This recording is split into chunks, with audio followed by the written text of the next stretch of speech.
Hi, welcome to episode 401 of the Corner of Knit and Tea. My name is Laura. I'm also known as Fluffy Kira on Instagram and Twitter. I blog over at thecornerofknitandtea.com, which is where this episode and every episode show notes will be. I have an Etsy shop called The Corner of Knit and Tea, which I have to reopen today because I was gone for a bit. I sell my handspun yarns and my knitting patterns there. And I think that is about it. Hi! How are you? It is Monday, November 28th. It is about 2:45 in the afternoon. I'm trying to come to you a little bit earlier my time so we get a little bit more natural light. It is the day back after a holiday week, which always is a little rough on the system. I did only work about a half day today, but just catching up, immersing myself back where I was over a week ago, and trying to get back in the swing of things is a little hard, even when you only take a few days break. So we had the Thanksgiving holiday here in the United States this past week, and I enjoy spending time with my family that week. We went up to Chicago to see my sister and her husband and my niece and nephew, and my parents flew out. And it was an adventurous week because on Sunday night into Monday morning, my sister's upstairs neighbor flooded her condo. So it was quite the week. But we had a good time. We actually managed to cook for Thanksgiving on Friday. So we just time shifted our holiday a little bit in terms of our favorite foods and those kinds of things. And it was a great week of spending time together. And by the end of it, I was exhausted. And we drove home all day yesterday. We got home about 4 o'clock and I just kind of hung out yesterday evening.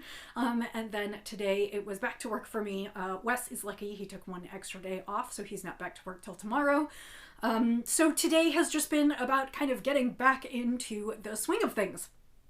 I hope that you are doing well. If you were in the US, I hope you enjoyed a few days off and maybe a little time to yourself or time spent with family and friends. And if you are outside the US, obviously you will not be celebrating Thanksgiving, but I hope that you had a good week and weekend and are making progress on all your crafty pursuits. Today I had to think about what tea to drink, and I went ahead and started pulling out some of my Christmas teas. I don't think I'm quite ready for Christmas yet in terms of I haven't started listening to Christmas music, I haven't decorated, I haven't really gotten into things yet. But as far as I'm concerned, after Thanksgiving, it's open season. Christmas is in less than a month. And so I don't mind some of those things. And so one of the teas that I brought out today is called Santa's Cookie. This is from Tea Time in Scottsdale, which is where my friend Liz lives. And she hasn't been on the podcast for a while, but she used to come on occasionally. And this is Santa's Cookie, which is black tea blended to taste like a snickerdoodle. So it's sugar and cinnamon and kind of sugar cookie flavor with black tea. And actually I'm almost out. I just have maybe a very little bit. I'm not even sure I have enough left for a single cup. But I am drinking that today in my bean coffee mug, which is a local coffee shop to us.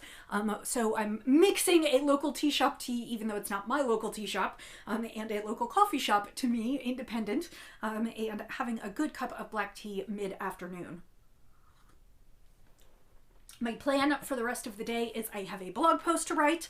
I need to finish editing this podcast and then and I need to exercise a little bit, and then I am going to sit down and just knit. So let's talk about the knits. The biggest thing that I finished is my NaKniSweMo.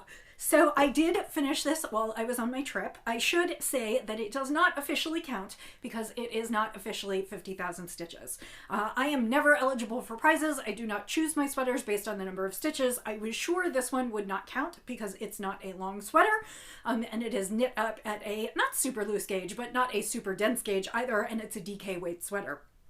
So I chose to knit the Northwoods V-neck, which is by Jessie May Designs, and it is a lovely pattern, and I did not quite knit it as written. The pattern construction starts up at the shoulders and works down the front and the back until basically you can join at the underarms and work in the round. I ended up knitting my entire sweater flat and seaming. This is because I do not enjoy jogs of stitches in the round, and I find it hard to control my jogs when I am knitting stripes. I do know there are methods out there to do it. I did have some suggestions on some great methods that I could use were I to knit this again in the future. I just did not. So I knit everything flat and then seamed it, which left me lots and lots of ends to weave in. But I finished the knitting on Wednesday, the day before Thanksgiving. So Wednesday was November 23rd. And I wove in all my ends, and normally I would wash and block my sweater before wearing, but I decided I wanted to wear it on Thanksgiving anyway, and actually it has still not been washed and blocked, because when we got home late last night, I thought about washing and blocking it, but I thought I could wear it and show you on the podcast. So it is still in need of a washing and blocking to be truly finished, but it did not, I don't have a lot of uneven stitches, there's not a lot of patterning, so unlike a lace sweater, say, or even a slightly more complicated sweater, there were not a lot of sections that needed to lay flat. My ribbing was long enough that it doesn't curl, and so it was pretty easy to wear. So I'm going to stand up briefly so you get my mid-region so you can see what I did. I primarily knit the pattern as written. I will tell you where I made changes. I changed the neckline because, as the name suggests, it is a V-neck, and I decided that the V was a little bit too deep for my liking, so I went ahead and modified it. I knit to where I was comfortable knitting, and then I just cast on the remainder of the stitches for the front, as indicated in the pattern, the number of stitches I should have at the end of my V-neck, and so I just ended up with a slight, someone referred to it as a U-neck yesterday, and I like it. I am wearing a shirt underneath it. I do not think I would have to, but I'm wearing a tee today, and then I went ahead and knit down. I added one extra stripe at the bottom, and that is not just because I wanted it a little bit longer, but also to maintain the color striping. The pattern had it ending here, and I wanted to end with a dark ribbing, so I went ahead and did an extra stripe there. Otherwise, I pretty much knit everything as written. I think I didn't do the collar quite as many rows as I called for because I didn't want quite that big a collar, but I did all the full color, the full cuff length and hem length, and all my ends are woven in. They are still, what I did is I clipped them close, but not super close, so I think all of my ends have about that much left on them, and I figure I will wash and block, and then I will finally snip them.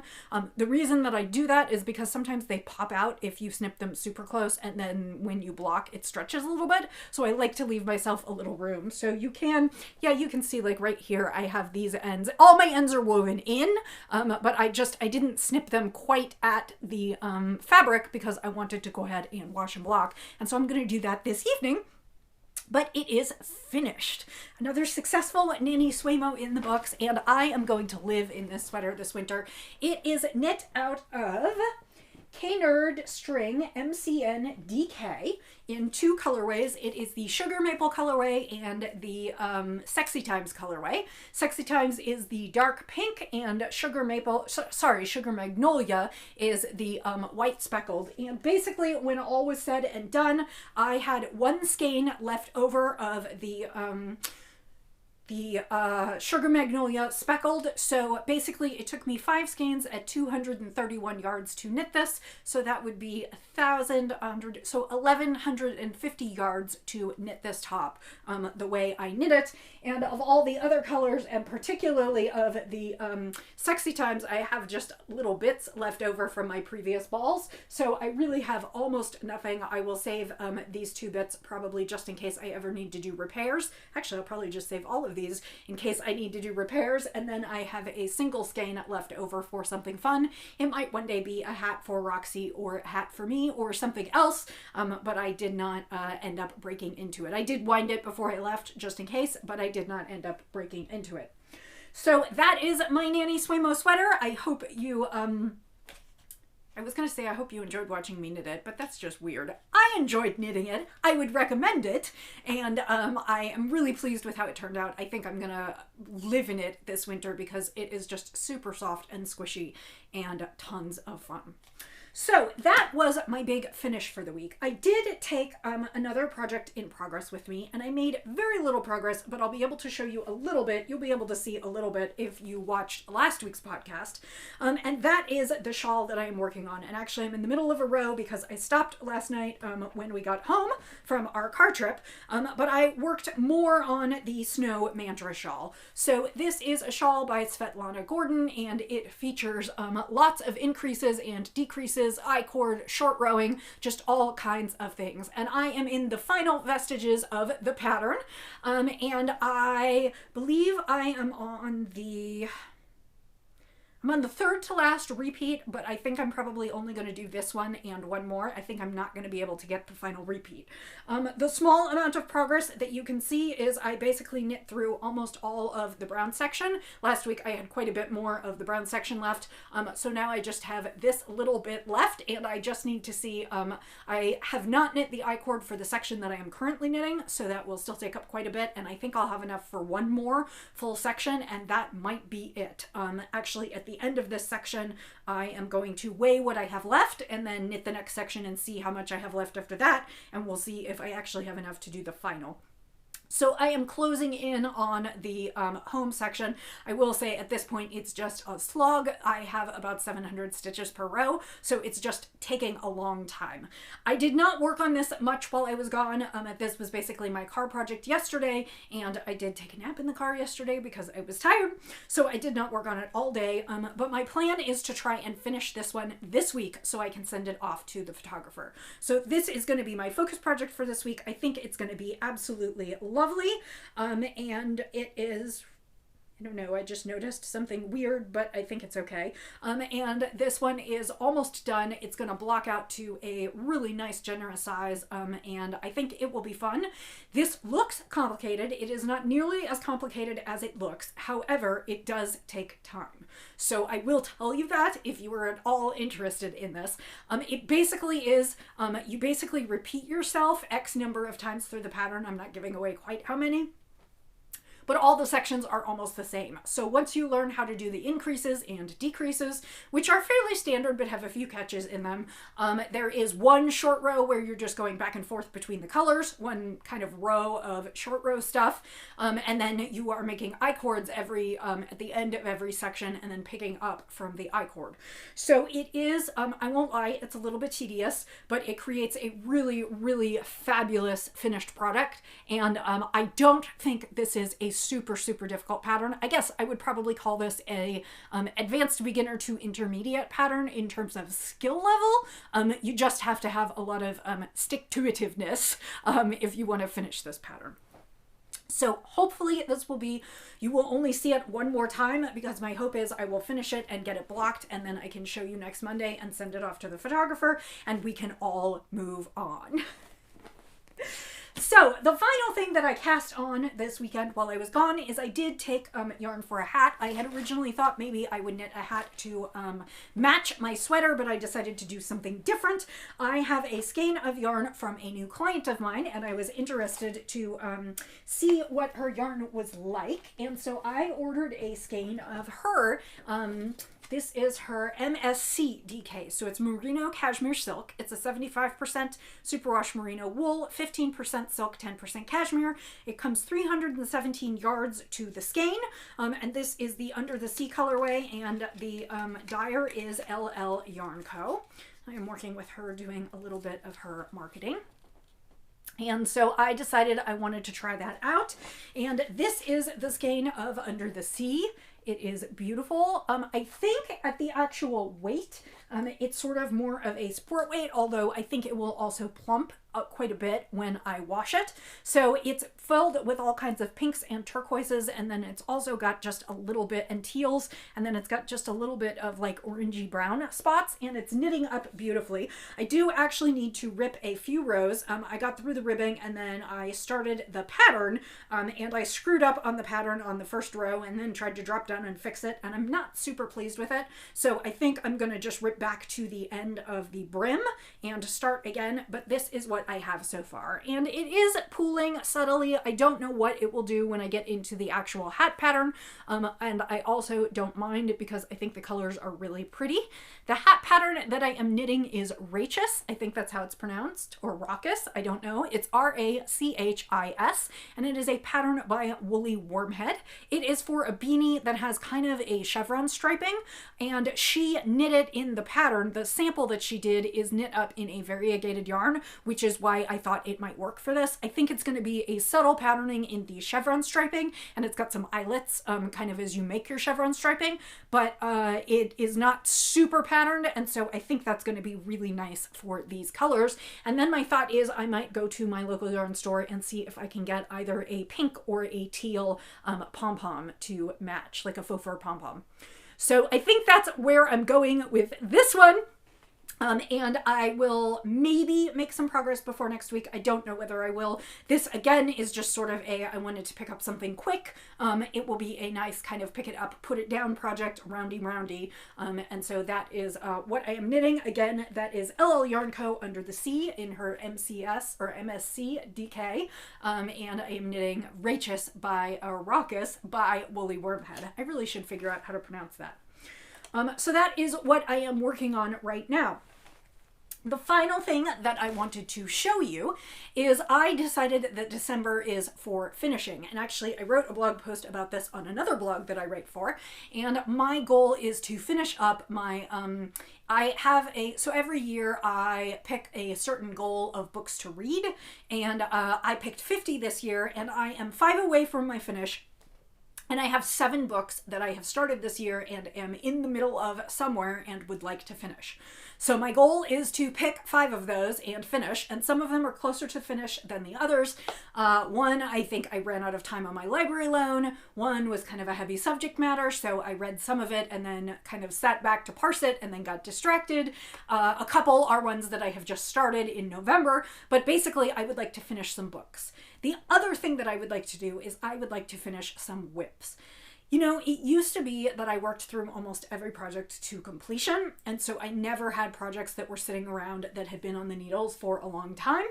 But now that knitting is sort of part of my job, I oftentimes find myself putting things aside so that I can go on and work on samples or knits that I have agreed to produce.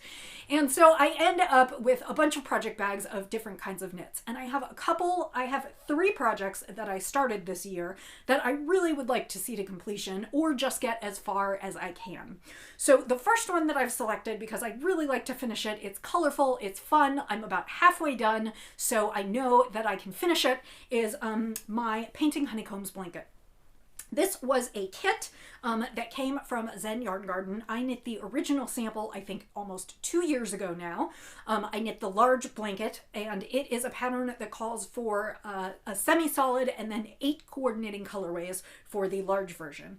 And after I knit the large version, Zen Yarn Garden did it as a year-long knit-along, kind of a blanket club where they ship you different things throughout the year.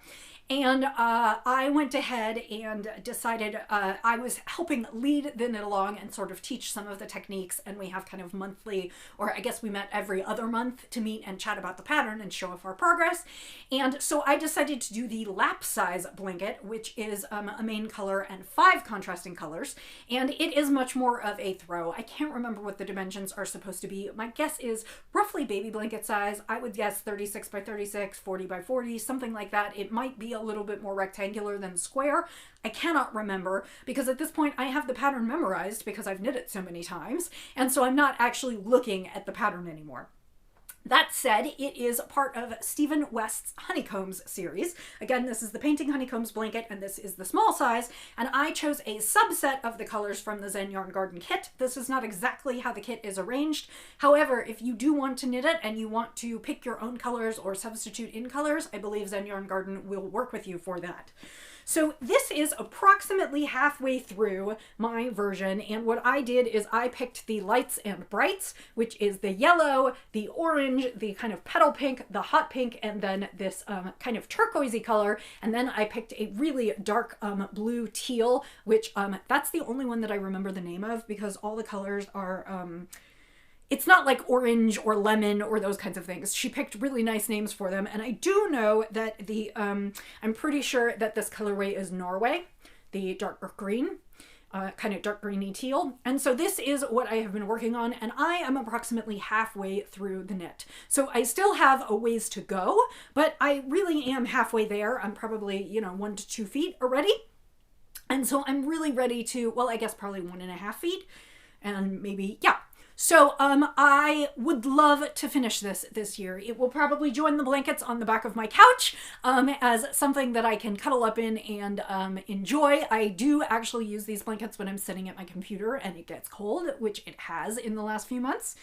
And I always enjoy lots of color and gemstone colors. That's just really my groove. So that is what I would like to finish first. I do have a couple other projects and I will bring them back as I get into them. But this is what I will also be working on this week. Again, I'm going to try and make my priority finishing that shawl. And then as soon as that shawl is done, I'm going to turn my attention to this.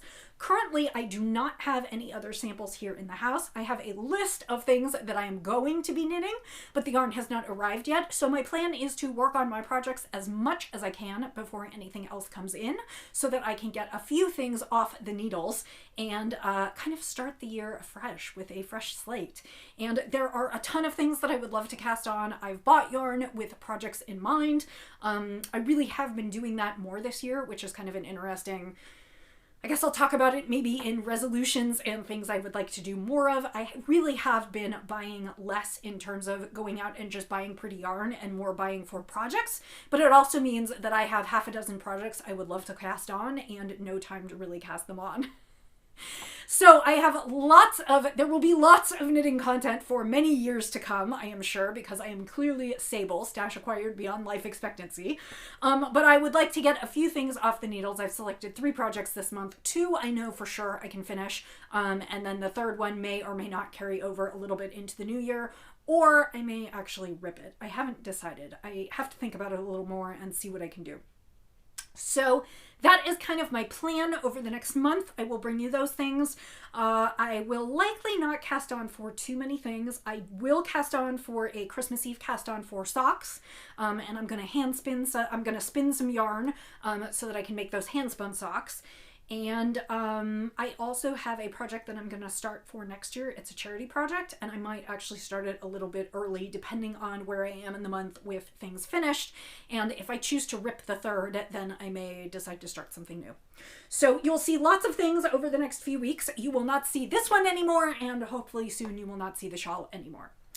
So, quick sip of tea, I'm going to talk about a couple gifts I received this weekend, which I don't usually do, but I think they're super cute and I'm excited about them. And then I will talk about spinning, and then I will announce the winner of the 400 episode giveaway, and we will be done. So, one of the things that my family does when we meet for Thanksgiving is we also sort of time shift and celebrate Hanukkah. My family is Jewish. My sisters and my husband's are not. So we celebrate the Christmas holidays with them. And then we celebrate Hanukkah with my parents. And usually we do not get together again between Thanksgiving and the end of the year. This year, Hanukkah is actually later. All of the Jewish holidays rotate on a 28-day lunar calendar. And then every 4th year, they add an extra month to make up for it. A little bit of trivia if you didn't know. I can't remember if I've said that before. And Hanukkah starts on the 18th this year, and I believe the final night of Hanukkah is Christmas.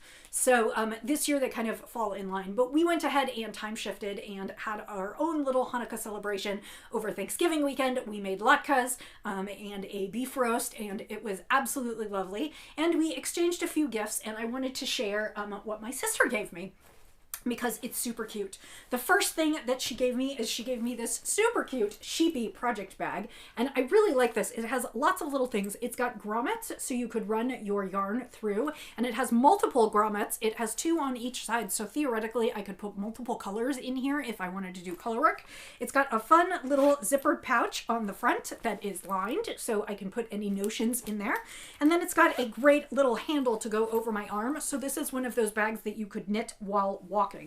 And I do not see, I was going to look and tell you, there's more pockets inside. I was going to look and see if I could tell you who made it, and I cannot because there is no tag or label. So I'm afraid I can't tell you where it came from. If you are really interested, let me know and I will ask her, but I did not do an exhaustive search because I didn't really want to ruin the surprise, but it is super cute and I'm excited to use it. And I think actually I might put my hat project in here because it's in a sweater size bag and it doesn't need to be in a bag that big.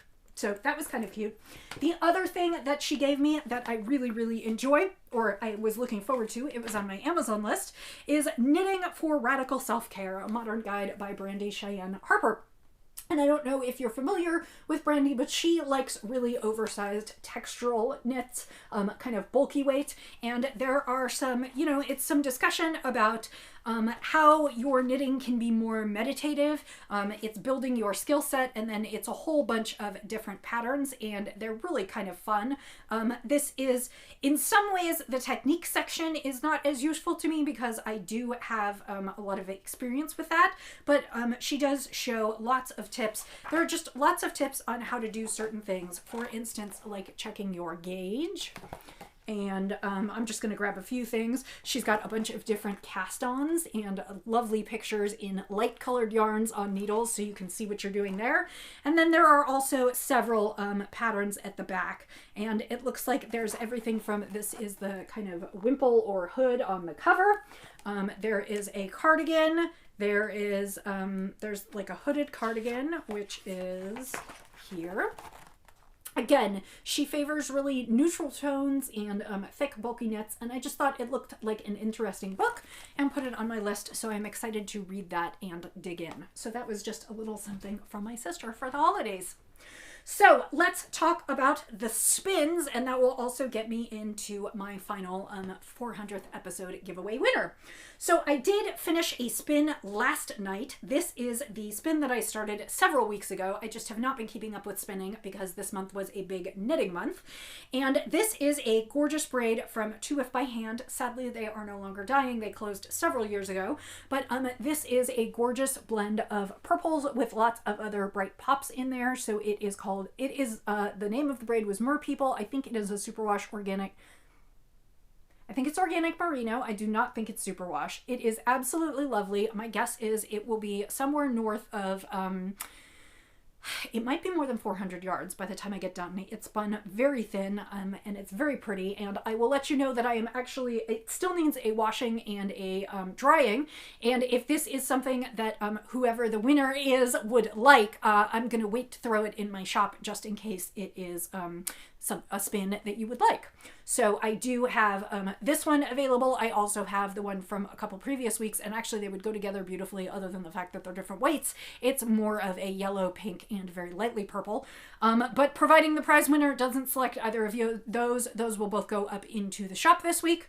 And I'm going to start one more braid for the shop before the holidays. This is Thornapple, and I showed this to you a few weeks ago. I believe this is a Corriedale braid. It was a semi-recent club from Hello Yarn Fiber, and I decided that it was really pretty. Corriedale is my favorite blend for socks, so I'm going to spin this with an eye towards sock yarn. It will probably be like a sport weight for kind of thick boot socks, and this will definitely go into the shop as well. I then have two spinning projects that I would like to do for myself. The first is I want to spin up that yarn for my Christmas socks, and the second is, again, for something else that I don't want to talk about until I know if it's going to work the way I wanted, because it would be a lot of explanation, and I don't want to jinx it. I'd like to see if I can make something that I'm really happy with. So I think I'm going to take a couple weeks off at the end of the year and work on those things. And I will bring more spins as soon as I kind of finish what I think I want to do for myself. I don't spin for myself very often. And so I think this month I will kind of also put a dent in some projects I have been meaning to do this year. So that brings me to the final little bit, which is the 400th episode winner. First of all, I want to thank everyone who watched and commented. I loved hearing what you like about it. It is humbling, and I'm honored that I get to do this podcast. It's kind of fun for me. I just started it on a whim, and here we are over 8 years later and 400 episodes in. And I'm appreciative that y'all continue to hang with me, that you leave me comments. I'm excited where I can inspire you to do different things. I know I had a few people tell me I have inspired them to make projects or do or try new things, so I am excited about that. We had 16 comments, and I ran the random number generator, and the winner is D. Parker. So if you will get in touch with me with what you would like, you can contact me at ldwcameron@gmail.com. You can find me on Ravelry as Fluffy K or on Instagram as Fluffy Kira. If you just start a conversation with me, on any of those platforms. We can chat about what you would like for your prize. And if it's already done, I will get it sent out to you. And if you would like me to spin you something, I will go through my stash and we'll figure out something that works for you. And then I'll just need another week or two to work on that. I guess I won't be starting this one this week because I might be starting a prize one this week. So we'll see. I will slot that into my spinning schedule right away if you get in touch with me. So the winner is D. Parker. Again, thank you for everyone who left comments and who is following along with me, and I look forward to sharing more with you over the coming weeks and into 2023. So thanks for joining me today. I hope you have a lovely week ahead, and I will see you next Monday. Until then, I'll say happy knitting, happy spinning, happy sipping, and I'll see you next time. Bye.